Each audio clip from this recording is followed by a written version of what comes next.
ఈ పువ్వును దేవుడికి అస్సలు పెట్టకూడదు. భగవంతుడికి ఎన్నో రకాల పరిమళభరితమైన పువ్వులను సమర్పిస్తూ ఉంటారు భక్తులు. అయితే మొగలి పువ్వు మాత్రం దేవుడి పూజకు పనికిరాదని పురాణాలు చెబుతున్నాయి. మొగలి పువ్వును పూజలో ఎందుకు భగవంతుడికి సమర్పించకూడదో ఈ వీడియోలో వివరంగా తెలుసుకుందాం. పూర్వం త్రైతాయుగంలో శ్రీరామచంద్రుడు, సీతాదేవి మరియు లక్ష్మణ సమేతంగా దశరథుడు యొక్క మాట కొరకు అడవులకు రావడం జరిగింది. శ్రీరాముడు అడవులకు వెళ్ళిన కారణంగా దశరథుడు మరణిస్తాడు.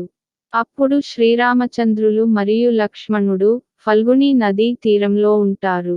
ఈ విషయం తెలుసుకున్న శ్రీరామచంద్రుడు ఫల్గుని నదీ తీరంలో దశరథుడకు శ్రాద్ధము పెట్టవలసి వస్తుంది.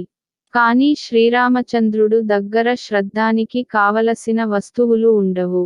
వాటిని తీసుకుని రమ్మని లక్ష్మణుడుకు చెప్పి దగ్గరలో ఉన్న ఒక ముని ఆశ్రమానికి పంపిస్తాడు. ఎంతసేపటికి లక్ష్మణుడు తిరిగి రాకపోవడంతో ఆలస్యం అవుతుందని గ్రహించిన శ్రీరాముడు లక్ష్మణుడు కోసం వెళతాడు. ఇలా రామలక్ష్మణులు ఎంతసేపటికి రాకపోతేను సీతాదేవికి ఏమి చేయాలో అర్థం కాక అక్కడే ఉన్న నదిలో స్నానం చేసి తనకు దొరికిన వాటితో పిండ ప్రదానము చేస్తుంది. వెంటనే పితృదేవతలు సంతృప్తి చెంది సీతాదేవికి కనిపిస్తారు.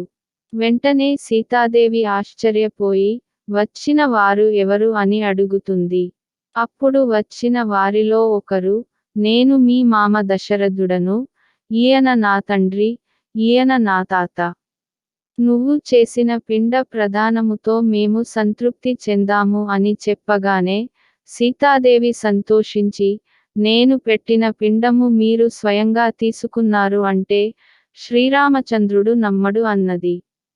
అప్పుడు దశరథుడు అక్కడే ఉన్న ఫల్గుని నదిని, మేతమేస్తున్న ఆవును, దగ్గరలో ఉన్న అగ్నిని, అక్కడ చెట్టుకు ఉన్న మొగలి పువ్వుకు చెప్పి సీతాదేవికి సాక్షులుగా చెప్పమని అంతర్ధానమైపోయారు.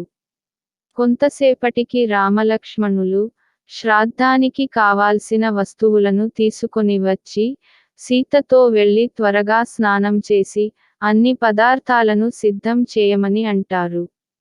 అప్పుడు సీతాదేవి తను సమయం మించిపోతుందని పితృదేవతలకు పిండ ప్రదానము చేశానని చెబుతుంది. ఆ మాటలను రాముడు నమ్మడు. ఎక్కడైనా కోడళ్ళు తద్దినం పెట్టడం, అది పితృదేవతలు స్వీకరిస్తారా అని రాముడు సీతాదేవితో అంటాడు.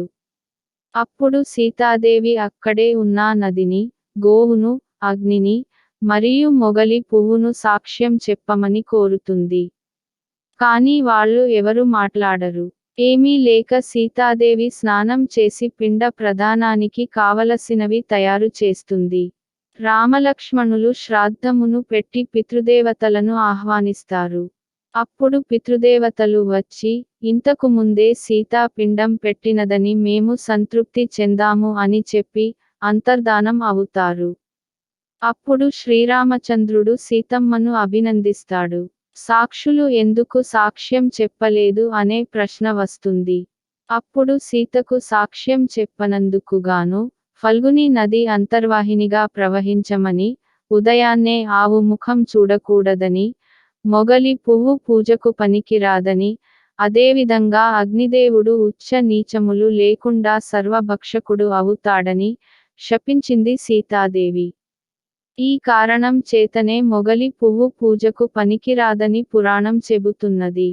ఇలా మొగలి పువ్వుకు ఉన్న శాపం కారణంగా మొగలి పువ్వును ఎట్టి పరిస్థితుల్లోనూ పూజలో వినియోగించకూడదు.